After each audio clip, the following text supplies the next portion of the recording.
University of West Kentucky, KY Innovation, and our local partners, Sprocket Innovation Paducah and the Kentucky Innovation Station in Madisonville. This is 10 at 10, episode 131. And as I have been alluding to over the last several weeks, maybe month, we are, as we start out in July, we're changing things up so that a couple of the weeks out of the month, and this is going to happen for each month, we'll talk about security tips, things that you can do. And then the other 2 weeks out of the month, we want to talk about some of the stories that are happening. So this week we want to highlight a few of those stories that are relevant. Is it all the stories that are happening this week or over the last few weeks? Absolutely not. But there are a few of the highlights that we want to talk about to help you learn what's going on, what's relevant to perhaps your organization, and just see how we can use that to reiterate some of the lessons that we've been sharing over the last few years on 10 at 10. So let's start off with first. And since this is the first time that we're doing this, I'm going back a little bit because each year Verizon comes out with a data breach investigations report. And that data breach investigations report always has great information on it that is worth sharing and worth taking a look at. And this year is no different. It came out in June. If you go to Verizon's website, you can search for it, download it, read it. If you're so technically inclined, you'll find it very interesting. Even if you're not, you'll see some of the statistics and they'll jump out at you, and you'll realize how important that these tips, that these steps that we've been talking about over the last few months, how important they are to make sure that we're keeping our business and organizations safe. There's three stats on the screen that I wanted to highlight this week. First, 83% of breaches that were researched in this report involved external actors, with the majority of them being financially motivated. We've talked about this. Hacking is no longer these cyber attacks that we're seeing is no longer it's not nation states by and large, although there's one this week involving the U.S. government and Microsoft that was a nation state attack from the Chinese. But by and large, these are financially motivated individuals. The things that are going to be impacting you and your organization are coming from those that are financially motivated. 74% of breaches involve the human element, which includes social engineering attacks, errors, or misuse. We've talked about user awareness training. We will continue to talk about that in the years to come because 3/4 of the attacks had to do with the human element.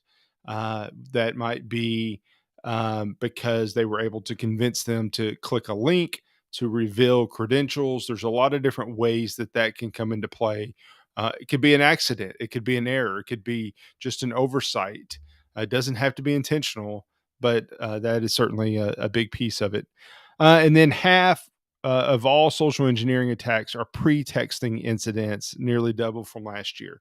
Pre-texting is I send you a text message that your package is delayed or something like that. There's some pretext to why we're communicating. It's not just straight up asking for credentials or something. That there's a little bit of an exchange to really help build that trust. It's a common piece. There's a lot more that we could dig into in this Verizon report, but just understand that the threat is real. It's growing. It is the attacks on small businesses have even increased. So if you think you're immune to this because you're a small business, you are wrong. You would be wrong on that. Next, Compare It Tech put out something in June that I came across that I thought was really important to note. this website, if you look at the link that's at the bottom of this, I know it's small, but if you take a look at it, you're going to see a link to a blog. And what's interesting, and matter of fact, if you search for this title, you'll find it. 300 plus terrifying cybercrime, cybersecurity statistics, the 2023 edition.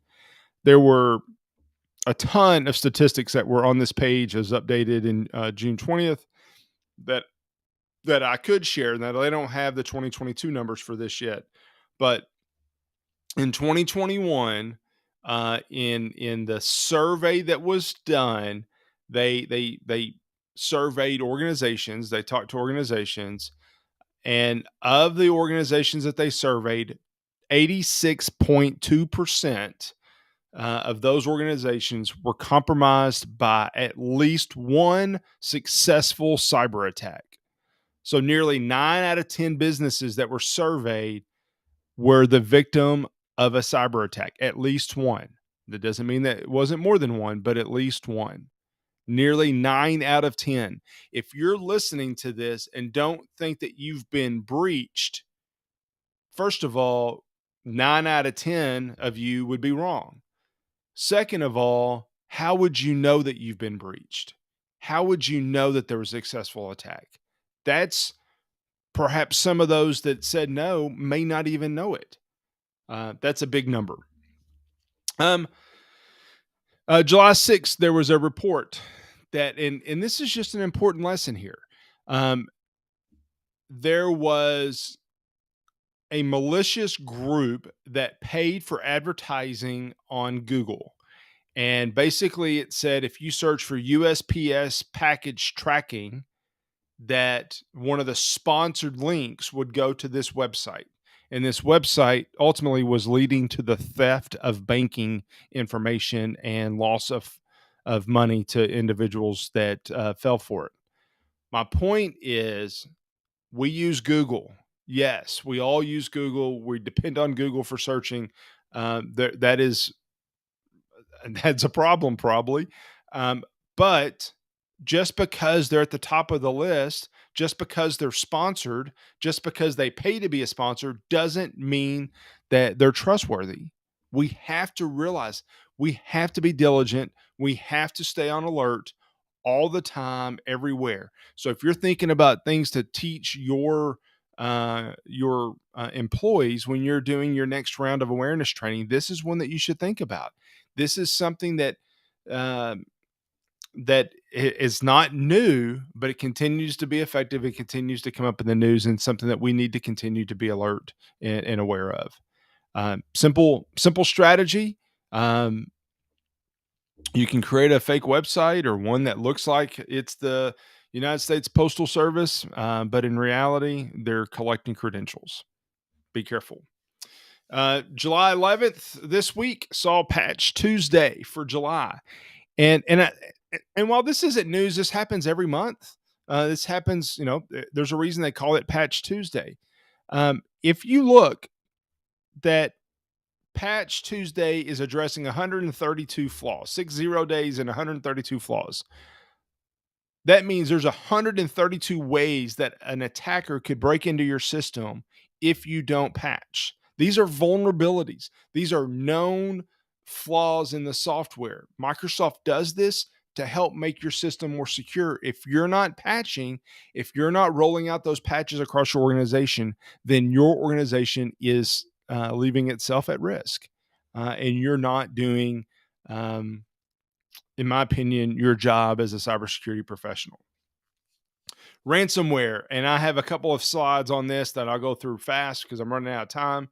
Ransomware through July 12th of 2023 is almost at the level where it was at the end of 2022, meaning that through July 12th, there's been $449 million extorted through ransomware, where about 500 million is what was collected at all of 2022.